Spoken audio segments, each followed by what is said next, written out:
예수님의 그 삶과 또 예수님의 그 가르침을 통해서 우리는 두 가지를 볼 수 있습니다. 그 중에 첫째가 뭐냐면은 서로를 사랑하라는 것입니다. 하나님을 사랑하고 내 이웃을 뭐하라고요? 사랑하라. 우리 예수님께서 그 가르침 중에 지상 사명이 있다면 그것은 서로 뭐하라? 사랑하라 이렇게 가르쳤어요. 그러면서 우리 예수님께서 참 보시면은 이제 이 성경에 보니까 이 창녀와 같이 참 남들이 돌아보지 않는 그런 사람도 사랑했고 또 삭개오처럼 참 이렇게 민족을 배반한 그런 사람도 예수님께서 특별히 사랑하셨고, 그리고 우리 예수님께서 고아와 가난한 자들을 특별히 사랑하셨던 그런 모습들을 우리는 성경에서 보게 됩니다. 그러면서 우리 주님께서 우리에게 하신 말씀 중에 한 가지가 뭐냐면은 누구까지 사랑하라 했어요? 누구까지? 원수까지 사랑하라 이렇게 말씀을 했어요. 내가 너희들을 사랑한 것처럼 너희도 이웃을 사랑하라, 원수까지 사랑하라 이렇게 말씀을 했습니다. 여러분과 내가 참 모든 수고는 이 사랑에서 나와야지, 이 수고가 이 사랑 없이 하는 그 부분에 대해서는 결코 하나님이 기뻐하지 않는다는 것입니다. 여러분, 저희 이 손녀가 저에게 카드를 보내는 경우가 있어요. 그러면서 그림을 열심히 그리고 할아버지 생일 축하해요 하고 카드를 보냅니다. 여러분, 4살, 5살짜리 아이가 그림을 그리면 얼마나 잘 그리겠고, 그리고 글씨를 쓰면 얼마나 잘 쓰겠어요. 근데 할아버지는 그거 버리겠어요? 안 버리겠어요? 버리겠어요? 안 버리겠어요? 버린다고 한 사람 아직 손주의 맛을 모르는 사람이고, 이 할아버지들은 절대 그것을 버리지 않습니다. 1년 지나서라 어떻게 처리할까? 그리고 손주들이 손녀나 손자가 만든 장난감들도 아주 형편없는데 집안이 지저분한데 그래도 불구하고 잘 모아둡니다. 무엇 때문에 그런 것 같아요? 사랑하니까. 너무 잘하시네. 사랑하니까. 여러분, 손자나 손녀가 카드를 보낼 때 글씨를 쓰면 얼마나 잘 쓰겠고 그림을 그리면 얼마나 잘 그리겠어요. 물론 그 아이는 최선을 다해서 한 거예요. 그러나 어른의 입장에 볼 때는 이거는 아무것도 아닌 거예요. 그러나 그 나름대로 그 아이는 수고했어요. 땀을 흘렸어요. 애썼어요. 그리고 그 나름대로 글씨를 쓰려고 했단 말이에요. 그러나 어른이 볼 때 이거는 아무것도 아니에요. 그러나 그것이 값이 있는 것은, 그 카드에 값이 있는 것은 그 아이의 사랑이 표현됐기 때문에, 그것을 값지게 여기는 거예요. 제가 왜 이 예를 말씀을 드리냐? 여러분과 내가 그리스도 안에서 예수 믿고 구원받고 거듭나게 됐는데, 이 구원받은 것을 가지고 한 해 동안 목사님 내가 이렇게 일했습니다, 저렇게 일했습니다. 여러분, 그거 가지고 하나님 보실 때 얼마나 그 사람 볼 때 우스운 거예요. 얼마나 우스운 거예요. 나는 독생자 예수 그리스도를 보내줬는데 우리 스스로 조금 일한 것 같고 그거 갖고 내가 일을 했다 어쨌다 하면서 스스로 자만하다면 우리 하나님이 우리를 볼 때 얼마나 불쌍하겠냐 말이에요. 내가 할아버지에서 이렇게 해줬는데 말이야, 할아버지가 그럴 수 있냐, 얼마나 우습냐 말이에요. 그런데 중요한 것은 우리가 같은 수고를 해도 하나님 사랑 때문에, 하나님께서 나를 구원해 주신 그 은혜가 너무너무 고맙고 감사해서 우리가 섬기고 수고하면요, 그 섬김과 수고가 하나님께서 우리에게 멸관으로 갚아주신다고 말씀했어요. 그래서 우리 하나님은 사랑의 하나님이세요. 그리고 예수님은 이 땅에 사랑하기 위해서 오신 분이에요. 그러니까 여러분과 내가 주님을 사랑하고 섬기고 물질을 드리고 어떤 일을 하든 이것이 내가 주님에 대한 사랑과 감동과 감격과 기쁨이 있어서 수고한 것이 하나님 보시기에 아름다운 것이지, 하나님에 대한 사랑이 전혀 존재하지 않는, 전혀 관심 없는 그런 속에서 우리가 아무리 수고하고 뛰어본들 주님이 나를 구원한 거에 비하면 이거는 아무것도 아니란 말이에요. 우리가 그걸 가지고 하나님 앞에 뭔가 드러내려고 하면 안 된단 말이에요. 왜?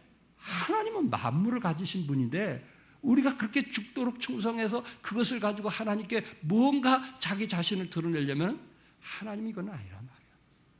우리가 작은 일을 수고하든 무엇을 헌신하든 참 주님이 나 같은 죄인을 사랑해 주셨구나.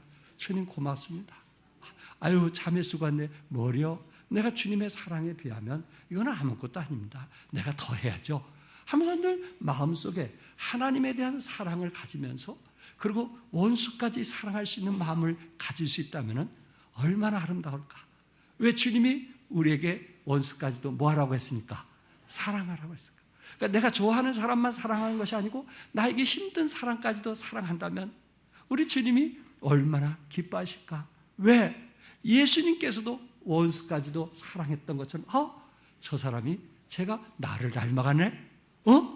저분이 나를 닮아가네? 하면서 우리 하나님이 얼마나 기뻐하시겠는가.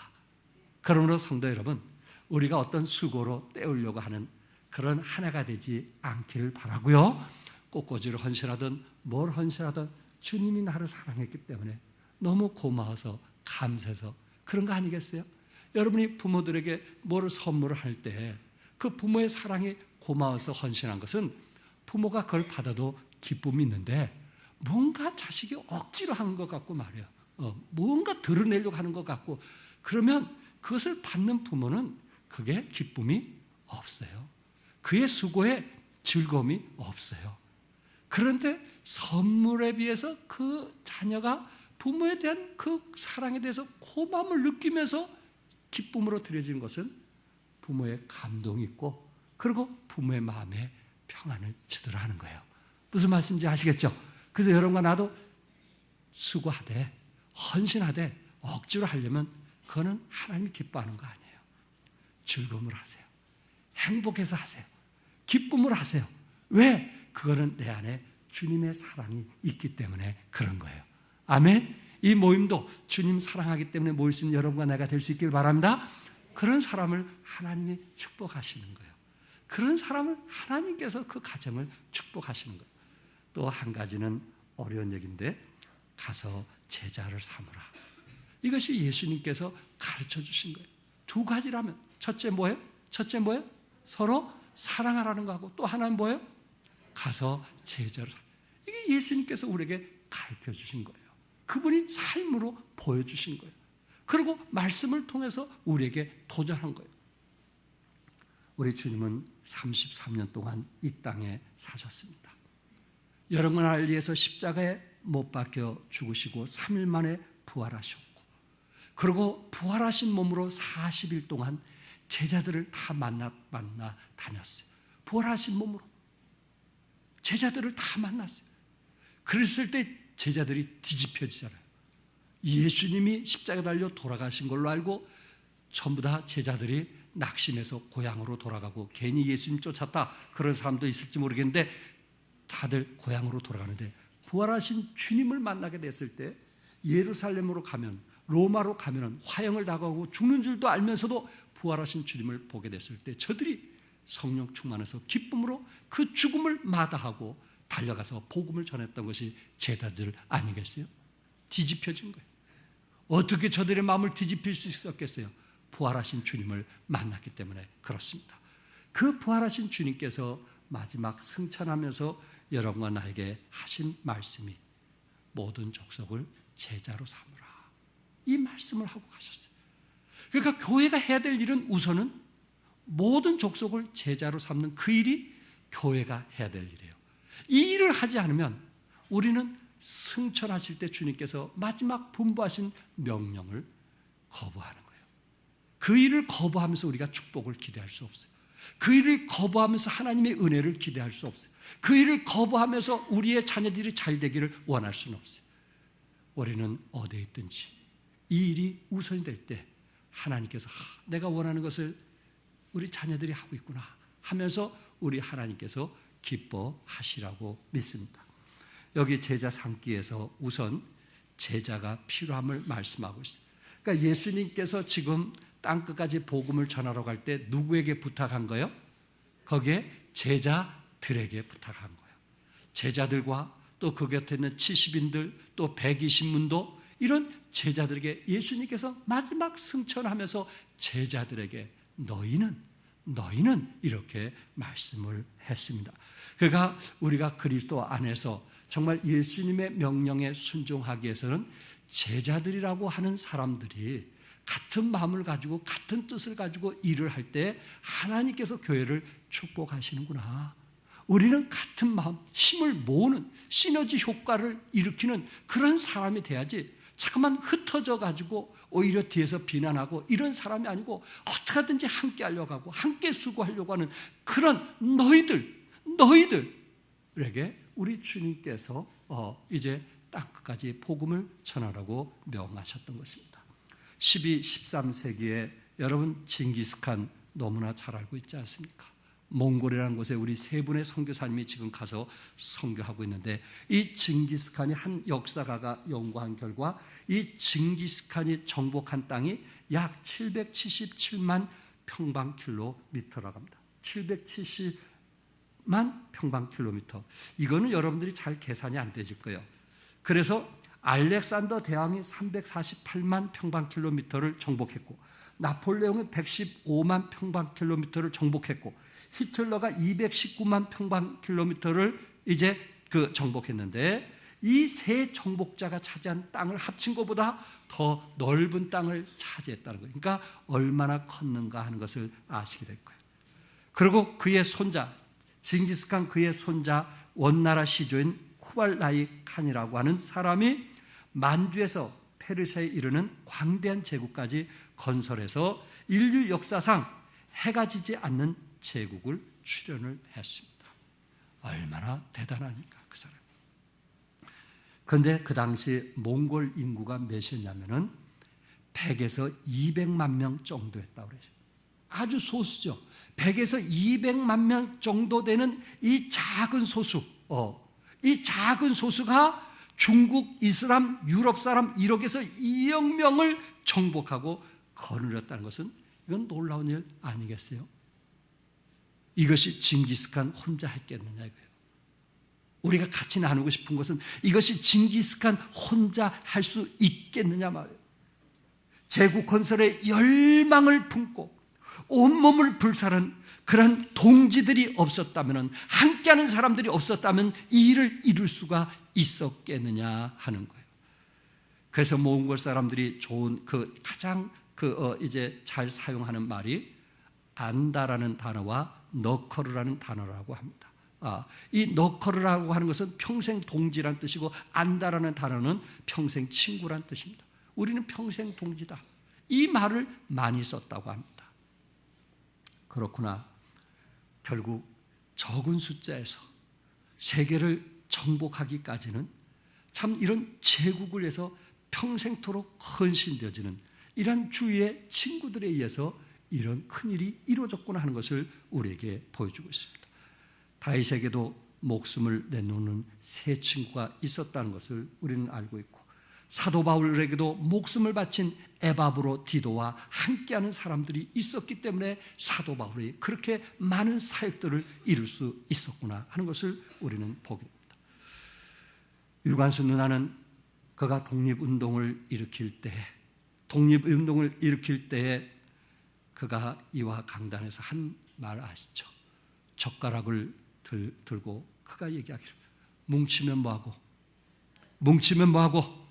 헤어지면 뭐한다? 죽는다. 아주 유명한 이야기를 했어요. 우리가 같이 팀이 될 때, 함께 할 때 우리는 독립운동을 일으킬 수 있고 대한민국의 자유를 찾을 수 있지만 이런 이유 저런 이유로 인해서 흩어지면 우리는 망한다는 것을 이야기했어요. 맞아요. 우리 예수님은 그 팀, 제자들을 만들기 위해서 3년 6개월 동안 수고하신 분이에요. 왜? 제자들 팀이 필요했기 때문에, 그 팀들이 중요했기 때문에, 함께하는 사람들이 있어야 되었기 때문에 그렇습니다. 여러분과 내가 그리스도 안에서 제자되고 제자 삼는 사역은 혼자서 하는 것이 아니고 같이 해야 된다는 것을 기억하시고 함께 하기에 우리는 시너지 효과를 이루기 위해서 여러분들이 사이드에서 돕고 함께 할 수 있기를 바랍니다.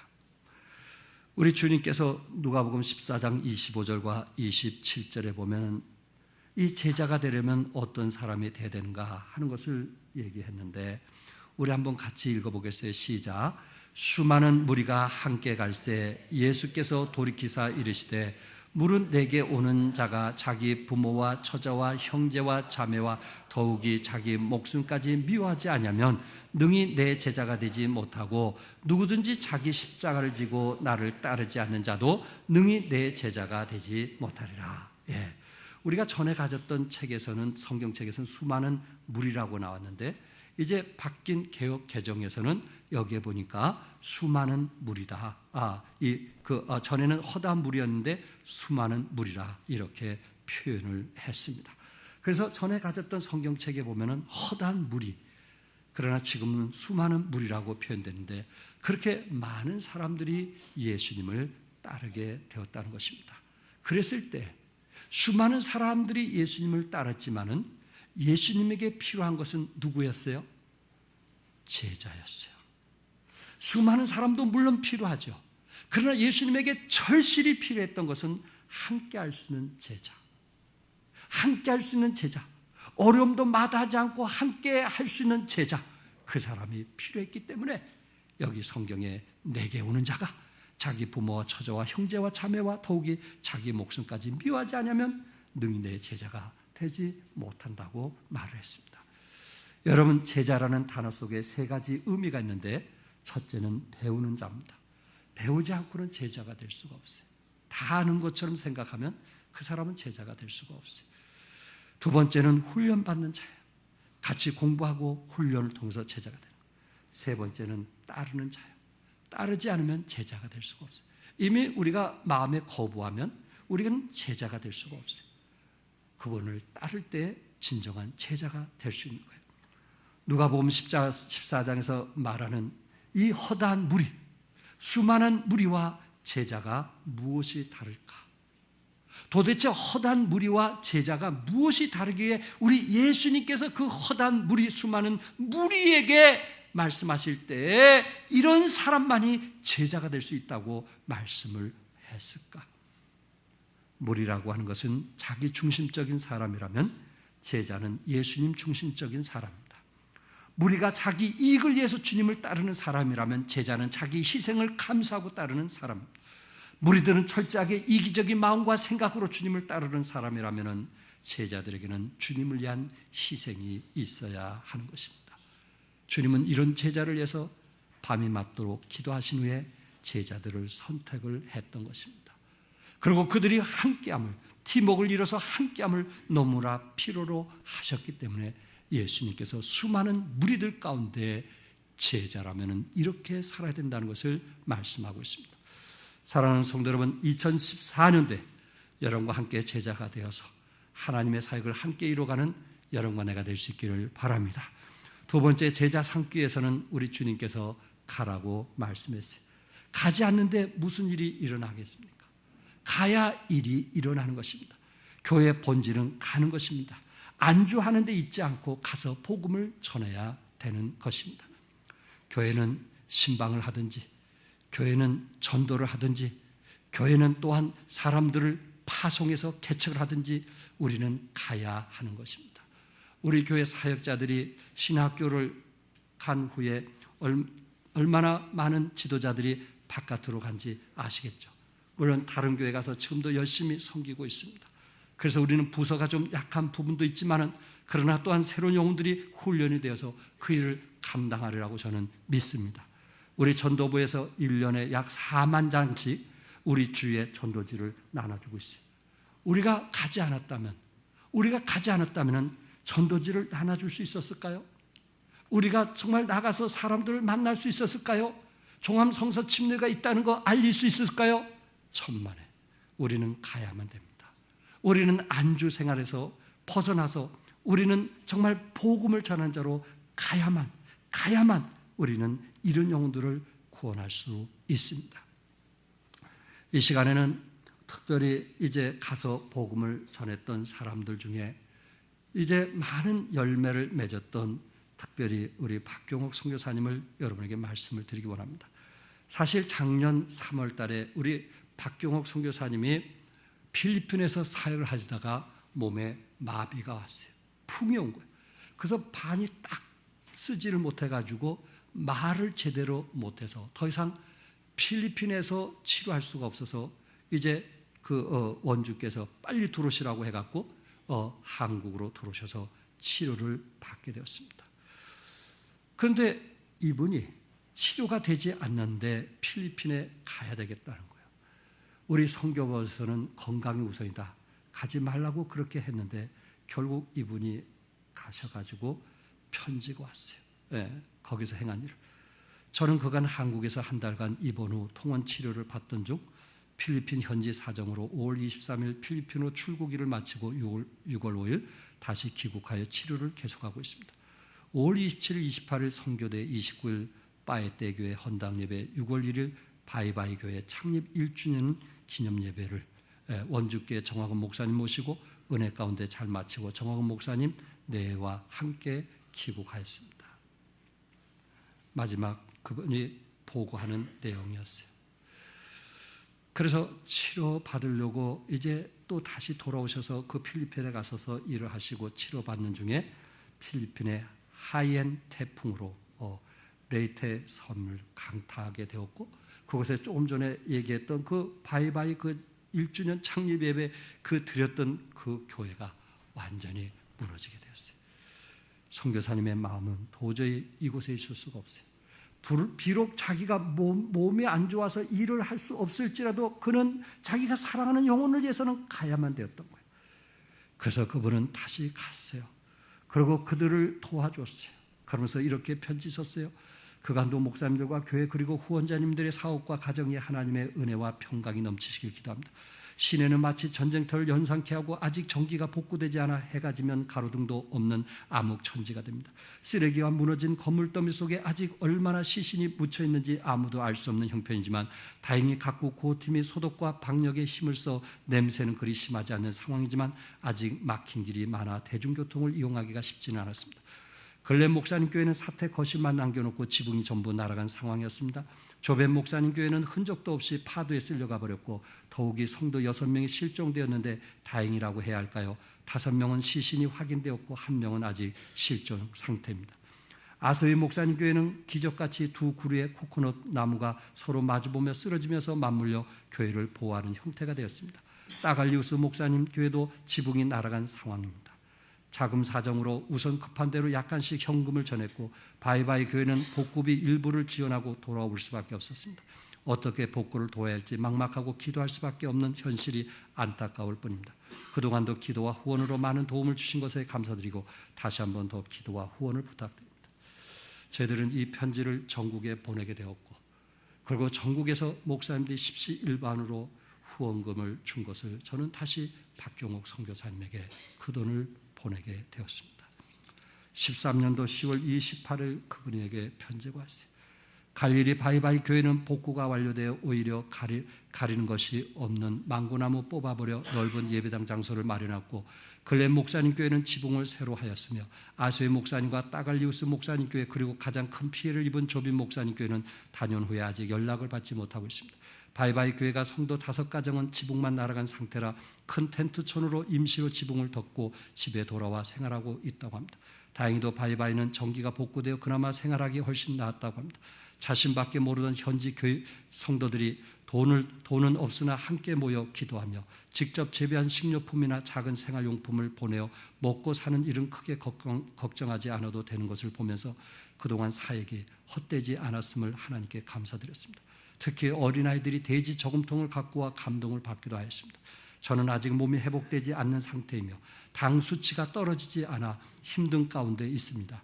혈당 조절을 위해 특별히 기도해 주시기 바랍니다. 다시 한번 여러분들의 사랑에 감사를 드리고 복구가 진행되는 대로 또 소식을 드리도록 하겠습니다.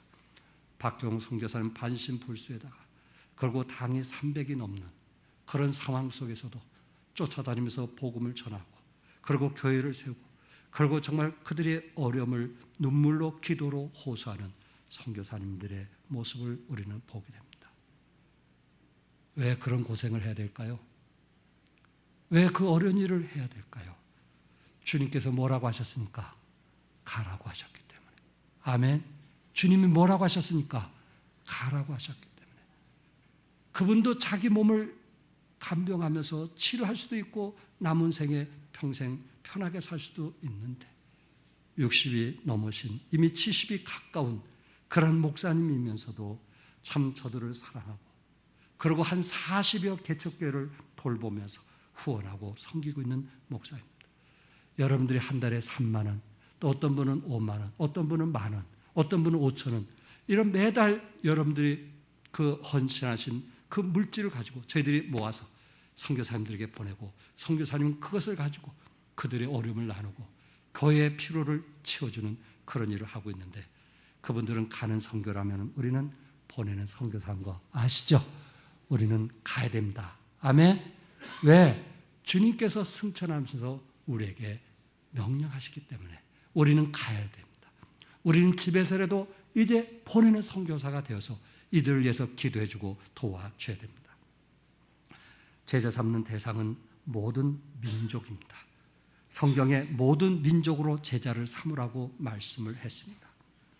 우리만 구원받아야 된다고 생각하면 그것은 하나님이 원하시는 일이 아닙니다.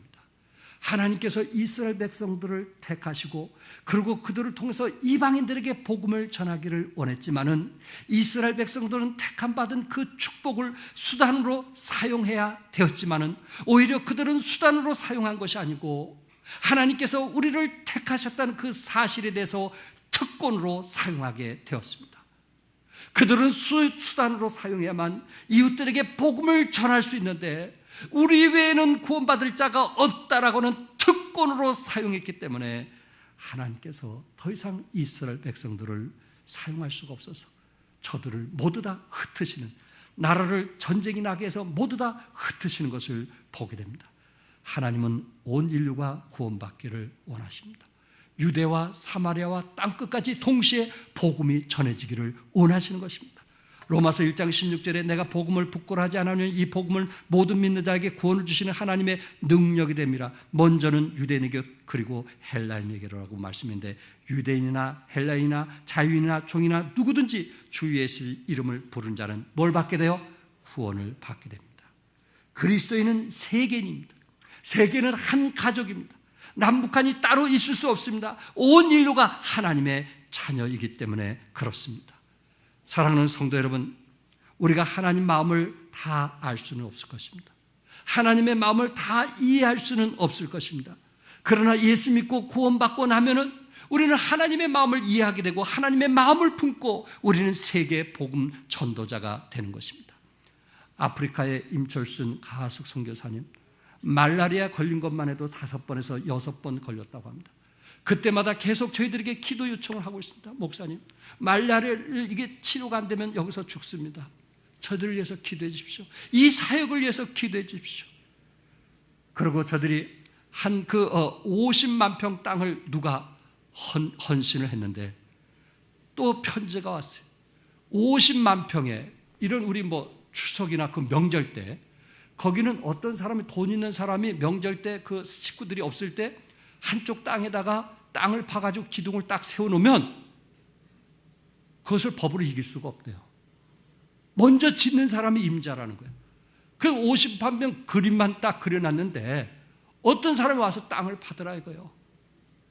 기업가들이 그곳에 큰 대학 캠퍼스를 지기 위해서 지금 소원하고 있는데 이들의 마음이 움직여서 잘 해결될 수 있도록 기도를 부탁을 했습니다. 또한 신학생들을 모아가지고 먹여줘요, 가르쳐줘요, 재워줘요.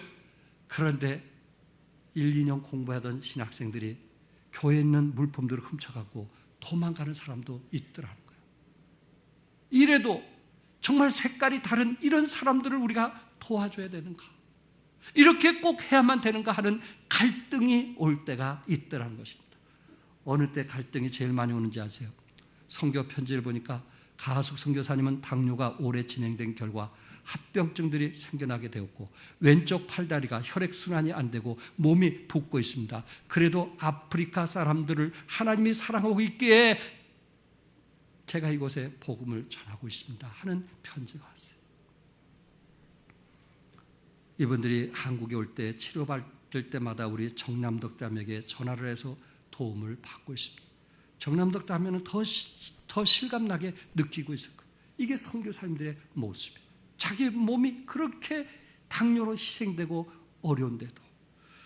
여러분, 북한 선교사로 가신 박사무엘 선교사님 아시죠? 그분은 미국 시민권을 가진 사람이에요. 이분은 선교사로 헌신하지 않아도 미국 시민권으로서 자녀들에게 얼마든지 편하게 살 수 있는데 하나님의 부르심 때문에 그는 북한 선교를 위해서 중국에서 생활하면서 북한에 복음을 전하고 있고 아내와 자녀들은 미국에서 생활하고 있어요. 1년에 한 번 갈까 말까요. 그분이 선교사로 있는 한 1년에 한 번 갈까 말까요. 돈이 어디 있어요? 비행기표가 어디 있어요? 우리 선교사 후원금 뻔한데 한 달에 1,000만 원이 나와야 빵 공장이 운행이 되고 그 빵 공장에서 빵을 만들어 가지고 정말 배고픈 어린이들에게 나눠줄 수가 있는 거예요. 한 달에 1,000만 원씩 나와요. 근데 지금까지 하나님 은혜로 후원자들을 통해서 5만 원, 뭐 만 원, 뭐 10만 원 이런 것들이 모여가지고 한 달에 매달 겨우 1,000만 원씩 채워가지고 공장이 쉬지 않고 돌아가고 있다는 것에 대해서 감사하고 있어요. 안 해보고 싶지 않겠어요? 어느 남편이 자기 자식 돌보고 싶지 않겠어요? 그러나 주님이 가라고 하셨기 때문에, 주님이 명령하셨기 때문에 그 일을 우선으로 헌신되어진 사람들이 있었더라 하는 것입니다. 우리는 올해도 19분 선교사님을 후원하고 있고 국내 개척교회와 또한 기관들, 알코올 중독자, 또 치매 이런 사람들을 위해서 또한 신학교, 재단법인 이런 기관까지 해서 여러분들이 약속했고 후원하고 있습니다. 새해마다 우리는 어떻게 보면 관계없는 사람일 수도 있어요. 우리의 필요가 더 중요할 수도 있어요. 그럼에도 불구하고 이것은 주님께서 너희는 가서 모든 민족을 제자로 삼으라는 그 말씀에 순종하기 위해서 우리는 이 일에 함께하고 있습니다. 온누리교회 고 하영조 목사님은 50개국에 1220명의 선교사님을 파송했어요. 이분은 선교의 광인이에요. 미친 사람이에요. 그런데 성도들이 적극적으로 협조하고요. 일본에 돈을 쏟아부은 사람이에요. 선교를 위해서. 그런데도 성도들이 함께했어요. 여러분, 한 교회에서 1220명의 선교사를 그것도 우리처럼 조금씩 도와주는 것이 아니고 생활비와 활동비 한꺼번에 도와준다면 적어도 200-300만 원씩 1220명이면 계산이 딱 나오지 않아요? 선교사님들이 정력이 돼서 70세가 돼서 돌아오면 선교 베이스를 만들어주고 거기서 돌아가실 때까지 먹고 자고 편히 쉴 수 있는 그런 것까지 만들어주신 분이 바로 하영조 목사님. 이분은 선교에 대한 광인이에요. 미친 사람. 저는 우리 선교비에 비하면 그분들하고 어떻게 비교가 안 되는 거예요. 우리가 1,000만 원 하면 그 사람들은 100억, 1,000억을 얘기하니까 저는 비교하고 싶지 않아요. 그런데 저를 잠 못 이루게 만드는 부분들이 여러분들이 어렵고 힘든데도 꼬박꼬박 그 성경금을 해준 그 아름다운 마음에 제 마음에 늘 감동이 있고 기쁨이 있습니다. 왜? 저는 현장의 선교사들이 이렇게 힘들고 어렵다는 것을 늘 그들이 제게 보고가 오면 저는 전국에 보고를 해서 어떻게든 선교사를 돕도록 그 일을 하고 있다 보니까 이 선교사님들의 힘들고 어려움들을 아주 몸소 체험하고 느끼고 있습니다. 종암성서 침례교회도 이번에 대지 저금통을 잡아서 1,170만 원이 넘는 그 헌금을 김대경 선교사님에게 후원을 했습니다. 아니 117만 원. 117만 원 이건 뭐 여러분 생각할 때 어때요? 2천만 원, 1,000만 원 수입된 사람은 이거는 아주 우스운 돈이에요. 예, 우스운 돈이에요. 그러나 저는 그것보다도 선교위원장이 폐품을 모아서 대지 저금통을 사서 그것을 우리 성도들에게 나눠줬고 또한 성도들이 아이들부터 어른까지 그것을 모아가지고 하나님께 드린 그것이 다른 교회하고 액수로는 비교할 수 없지만 그 사랑과 아름다운 마음은 가치가 있다, 의미가 있다라고 봅니다. 어떤 집사님은 또 저에게 이렇게 합니다. 목사님, 제가 우리 집에 폐품을요 아파트에다가 내놓으면 저 편한데요, 그것을 차 트렁크에다가 꼬박꼬박 모은다는 거예요. 그래가지고 폐품 파는 데다가 그것을 팔아서 그것을 모아가지고 선교헌금을 집어넣습니다. 이거 의미 있는 돈 아니에요? 얼마나 아름다운 돈이에요. 우리 집사님 중에 한 분 손춘영 선교사님 왔을 때 돼지 저금통을 갖고 왔는데 보니까 이 손춘영 선교사님이 그 돼지 저금통을 딱 열었더니 20만 얼마가 넘더래요. 거기에 보니까 500원짜리를 그냥 가득 찼더래요. 100원짜리 하나도 없고 500원짜리를 가득 찼더래요. 그래서 그분에게 좀 고맙다고 전해주라고 그런 거예요. 근데 나중에 얘기를 들어보니까 이 아내가, 어머니께서 사실은 우리 교회 저금통 2개를 딱 가져갔는데 하나는 어머니께서 손자를 주려고 500원짜리씩 모아놨고 이제 집사님 한 분은 100원이고 뭐 마음대로 모으는 것 같아요. 근데 어느 날 보니까 500원짜리 꽉 찬 게 없어진 거예요. 100원짜리 모아둔 게 없어진 게 아니고. 보니까 그걸 집사님이 교회로 가져간 거예요. 저는 그게 하나님 뜻이라고 믿습니다.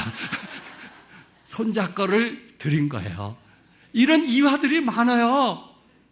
이러니 목사가 얼마나 행복해요. 목회할 만하잖아요.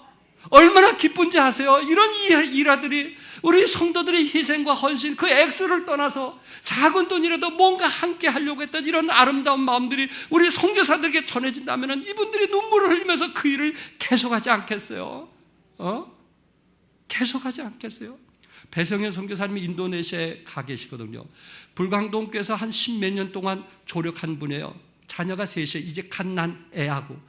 근데 어느 날 이분이 선교사로 간다는 거예요. 불광동 있으면 편한데 그곳에서 오랫동안 사역했기 때문에 편한 거 아니에요? 자리 잡혔는데 그곳에 간다는 거예요. 인도네시아 가가지고 눈물을 흘리면서 편지가 왔는데 뭔지 알아요? 내가 몸이 아픈 건 내가 감당하겠는데 세 아이들이 오자마자 말라리아에 걸려가지고 죽어간다는 거예요. 전국적으로 우리가 기도 요청을 했어요.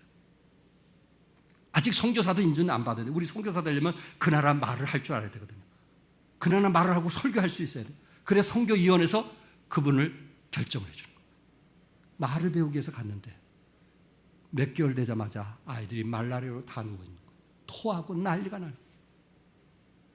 하나님 은혜 가운데 그 아이들이 건강하게 된 것을 감사하시기 바랍니다. 저는 행복합니다. 주님 때문에 행복하고 여러분 때문에 행복합니다. 우리가 이런 일을 함께 할 수 있다는 것, 비록 적은 돈이지만은 우리가 정말 주님께서 우리에게 명령하신 그 일에 대해서 우리가 함께 동참할 수 있는 그런 팀들이 있다는 사실에 대해서 저는 감사합니다.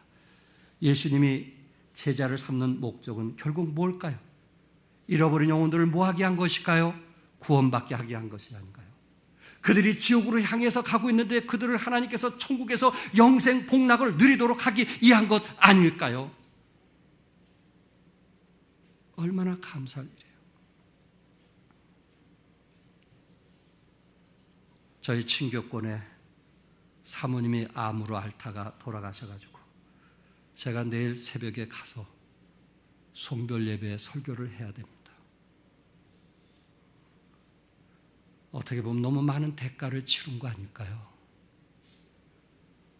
그러나 중요한 것은 그의 삶의 가치관을 어디에다 두었을까요? 돈에 두지는 않았을 거예요. 집에 가치관을 두지 않았을까요? 옷에 가치를 두지 않았을 거예요. 오로지 잃어버린 영혼에 대해 가치를 두고 천국의 소망을 두고 복음을 전하고 예수 믿으라고 구원받으라고 하나님의 자녀가 되라고 그래 영생 복락을 누릴 수 있겠다고 하는 한 생애를 드린 한 사람의 죽음은 의미가 있는 것이 아니겠는가? 왜? 가치관을 어디다 두고 살았느냐? 어떤 사람은 가치관을 그런 사람이 없지만 술에다가 두고 목숨을 걸고 사는 사람이 있잖아요. 어떤 사람은 가치관을 자기 옷에 가치관을 두고 살아가는 사람이 있잖아요. 다른 이웃을 위해서는 전혀 가치관을 두지 않고 오로지 자신을 위해서만 사는 사람들이 있잖아요. 그러나 예수 믿고 구원받고 나면 사람이 달라지는 거예요. 나보다 이웃, 나보다 고통당하는 자, 나보다 어려운 사람을 위해서 우리가 마음을 두고 그들을 말씀으로 돕고 그들을 돕고 그리고 복음 전하고 이것이 우리의 가치관입니다. 하늘에 소망이 있음을 믿으시기 바랍니다. 여러분과 나도 그리스도 안에 제자가 되고 또한 제자 삼는 일에 함께 팀워크 되어서 하나님 나라가 확장되는 일에 함께 하시기를 주님의 이름으로 축복합니다. 기도하겠습니다. 사랑하는 성도 여러분,